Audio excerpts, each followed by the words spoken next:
저는 오늘 여러분과 함께 은총이라는 말을 같이 음미해 보고자 합니다. 은총이라는 말은 은혜와 같은 말인데 은혜 가운데서도 특별한 은혜, 그걸 은총이라고 표현합니다. 은혜가 보편적인 하나님의 사랑과 배려라면 은총은 하나님이 특별히 베푸시는 사랑과 배려입니다. 예를 들어 말하면 에덴 동산은 은혜로 주어진 동산인데 그 안에서 특별한 은총을 받은 사람들이 아담과 하와라는 겁니다. 은총이라는 말은 헨이라는 히브리 말인데 또 영어 성경 어떤 번역에는 loving favor라고 번역을 했습니다. 사랑이 넘치는 돌봄과 배려를 은총이라고 표현했습니다. 요한복음 1장 16절에 말합니다. 우리가 그의 충만한 데서 받으니 은혜 위에 은혜라라. 이스라엘 백성들이 가나안에 들어가는 복은 은혜였습니다. 근데 그것으로 끝난 게 아니라 하나님이 이스라엘 백성들 앞에 복과 저주를 선택하라고 그들 앞에 제시해 주셨습니다. 이 말의 의미는 뭡니까? 너희가 가나안에 들어온 것은 은혜를 받아 은혜로 들어왔으나 내가 너희에게 주는 특별한 축복을 받기 위해서는, 은총을 받기 위해서는 네가 선택을 해야 한다. 그 말씀인 것입니다. 우리도 아담 하와와 똑같이 일상의 삶의 순간순간마다 사탄이 와서 유혹합니다. 그리고 하나님 말씀에 대해서 애매모호하게 흐려놓을 때 거기에 내 욕심을 따라서 죄를 범할 수 있습니다. 여러분, 이와 같은 어리석음에 빠지지 말고 은총을 귀하게 알고 하나님의 은총을 내가 받아들이겠다는 마음으로 은총을 사모하는 성도들 될 수 있기를 간절히 바랍니다. 은총을 가볍게 여기는 어리석음에 빠지지 말고 은총을 풍성히 받아 누리는 삶을 삽시다. 아담과 하와가 은총을 하나님이 특별히 주셔서 은혜의 동산에 거하게 하셨는데 하나님의 은총을 무시해버리고 세상의 유혹을 따라서 하나님처럼 되려고 하다가 어리석게 버림받았지 않습니까?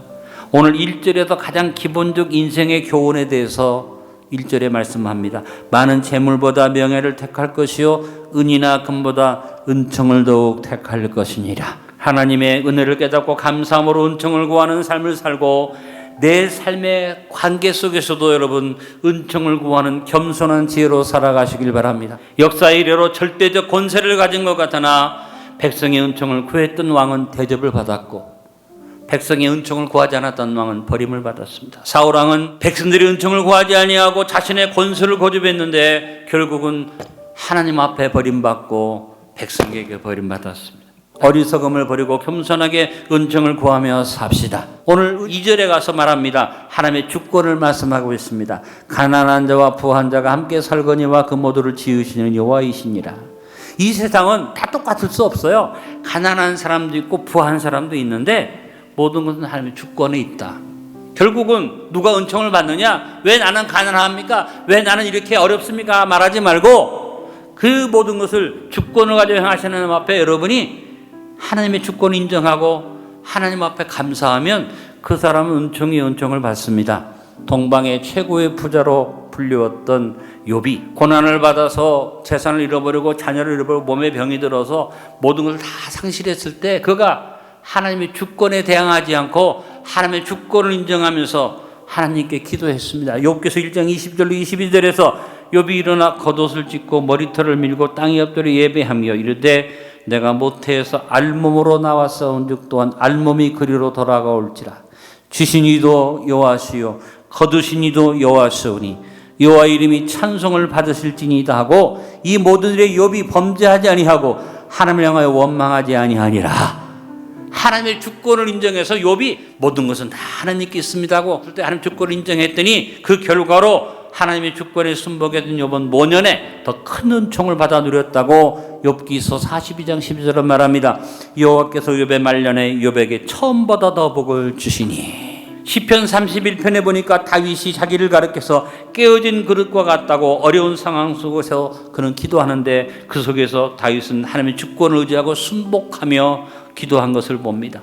31편 14절로 15절에 다윗이 기도합니다. 여호와여 그러하여도 나는 주께 의지하고 말하기를 주는데 하나님이 싫어하였나이다. 나의 앞날이 주님 손에 있사오니 내 원수들과 나를 핍박하는 자들의 손에서 나를 건져주소서. 내 삶이 아버지 손에 있사오니 아버지가 나를 건져달라고 기도하는 주권을 인정하는 기도를 드리면서 그는 19절 20절에 말합니다. 주를 두려워하는 자를 위하여 쌓아두신 은혜 곧 주께 피하는 자를 위하여 인상 앞에 베푸신 은혜가 어찌 그리 큰지요.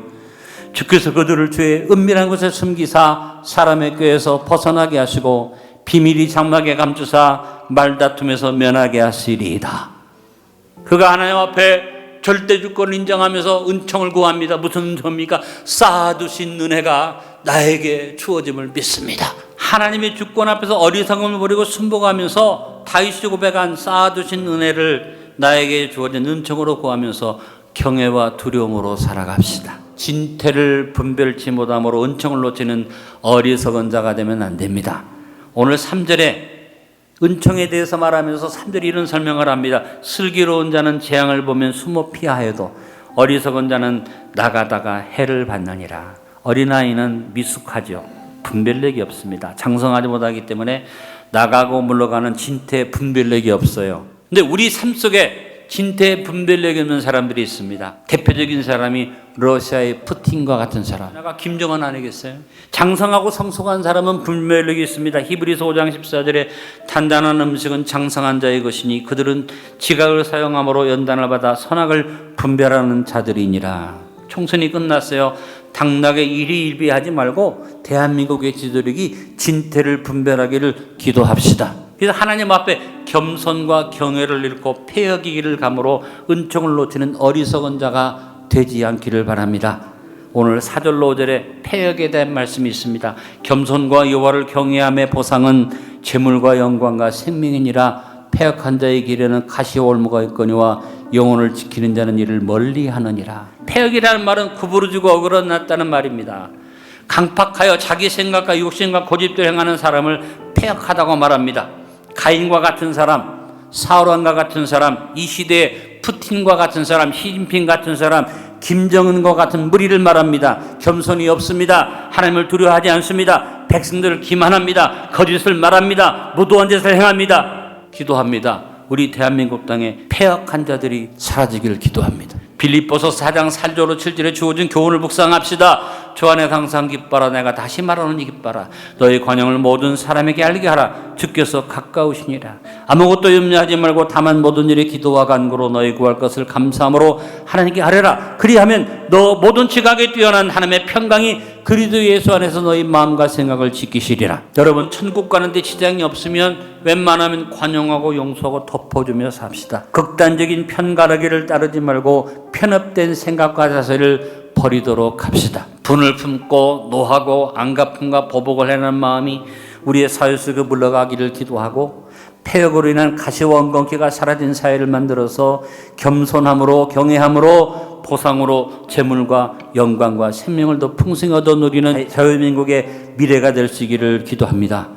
이기심으로 구부러진 어리석은 패역을 버리고 수리를 따라 유연하게 화목을 이루는 죄로 은총을 누리는 삶을 삽시다. 결론을 맺습니다. 어리석고 미련한 내 삶의 사회를 버리고 은혜를 입은 자로서 더 나은 내일을 향해서 지혜롭게 나갑시다. 하나님의 은총을 가볍게 여기는 어리석은 자가 되지 말고 은총을 누리며 삽시다. 일상의 작은 일에서부터 하나님의 주권 앞에 순복함으로 은총을 누리며 삽시다. 진퇴를 지혜롭게 분별하고 겸손과 경외를 품고 항상 두렵고 떨리는 마음으로 은총을 누리며 삽시다. 이기심으로 구부러진 어리석은 패역을 버리고 수리를 따라 유연하게 화목을 이루는 지혜로 은총을 누리며 삽시다.